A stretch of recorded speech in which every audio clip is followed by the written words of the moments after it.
在这个变化越来越快的时代，我跟很多人一样都在担心一件事，自己会不会有一天被社会或科技淘汰。但有个品牌，它不仅活了100年，到今天还在做着行业里最前沿的设计。 I personally find the speaker bag really interesting. 还有售价将近1辆跑车价值320万的怪兽音响。 And that's a special version of our developed 90 called the Titan. 它是来自丹麦的视听品牌 Bang Olufsen。 In today's very unpredictable world of work, what kind of people survives and thrive across decades? Do you think resilience comes from focus or exploration? 今天我将会和他的 CEO Nikolaj 聊一下，一个品牌经历这么多周期，为什么还能一直走在时代前面？而在这动荡的时代，我们又该怎么做才能持续留在牌桌上？ B&O has navigated wars, recessions, and technological revolutions over time, and now marks its 100 years, which is very impressive. And actually, when I was doing research about B&O, one story I find especially powerful is that during World War II, the factory got burned down because the company refused to collaborate with Nazi supporters. But everything was rebuilt and the company continued. Looking back at those 100 years, what do you think is the single most important thing that the company did right? And I think the example of rebuilding the factory during World War II was actually finding new ways. So we don't give up. If something is a challenge or we encounter a problem, it can also be in product development, then we find a way to solve it. And I think that's why Bang Olufsen has sort of been able to be a relevant brand for 100 years. Many heritage brands expand into multiple categories over time, but we see that B&O has always stayed very focused on acoustic experience and sounds. If you would advise young individuals today, would you advise people to keep chasing new trends or to focus on what they are already good at and make it even more exceptional? We have had periods in our history back in the 80s and the 90s where we actually did expand our business into more categories. But what we found is that the core of our competences lies within the audio and design space, the craftsmanship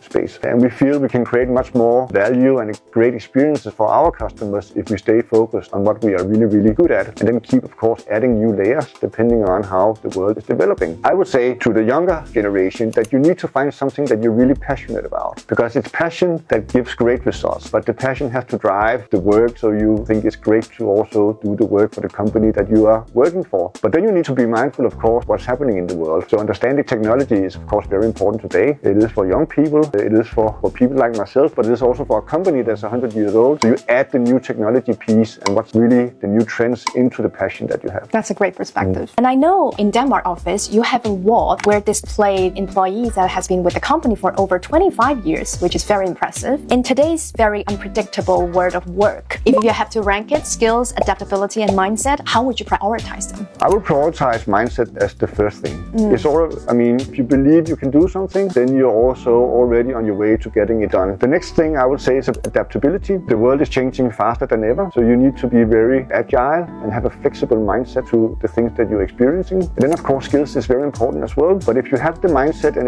adaptability, then you would also be able to develop your skill sets at the same time. Many tech companies compete to be faster, smarter, and cheaper. But what I see from B&O is that you seem to move into a very opposite direction, which you focus on longevity, craftsmanship, and emotional experience. So I'm very curious, in such a fast-changing world, what gives you confidence that this path can still win, and what can individuals learn from this philosophy? For us, longevity and sustainability goes hand in hand. So in the world today, many products are bought and then they're used for a few years and then they're thrown out again. We want to create products that last for generations. That's why we have a different design. This is also where the technology piece is actually very important to us, because we're also developing products where we secure that the technology is linking the past, the present, and the future together. So for us, technology is very important, but it's not necessarily a goal for us to be the first with all new kinds of technologies. The important thing for us is the technology serves a purpose for the client, where they get something more than just a technology. They get something that they can use in their daily life, or they get an emotional connection through the product, through technology. I like that perspective.